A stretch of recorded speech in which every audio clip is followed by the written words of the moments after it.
কতদিন ছিল কৌশিকী অমাবস্যা। প্রত্যেকটা অমাবস্যা আলাদা আলাদা মাহাত্ম্য থাকে।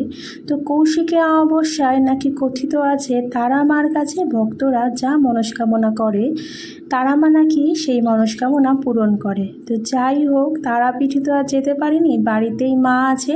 সারাদিন উপোস থেকে মায়ের জন্য সামান্য কিছু ভোগ করেছিলাম, সেটাই তোমাদের সঙ্গে একটু শেয়ার করলাম।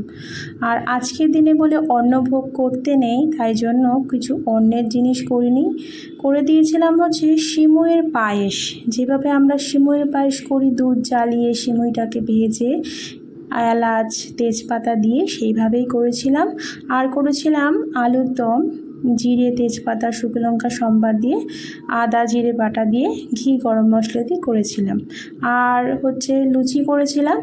লুচিটা একদম ফুলকো ফুলকো হয়েছিল। সব কিছু করে ঠাকুর ঘরে নিয়ে গিয়ে সব ঠাকুরকে সুন্দর করে বাটা সাজিয়ে দিয়েছি। আজকের দিনে আমাদের বাড়িতে কোনো পুরোহিত দিয়ে পুজো হয় না, তো আমাদের শাশুড়ি মাই পুজো করেছিল।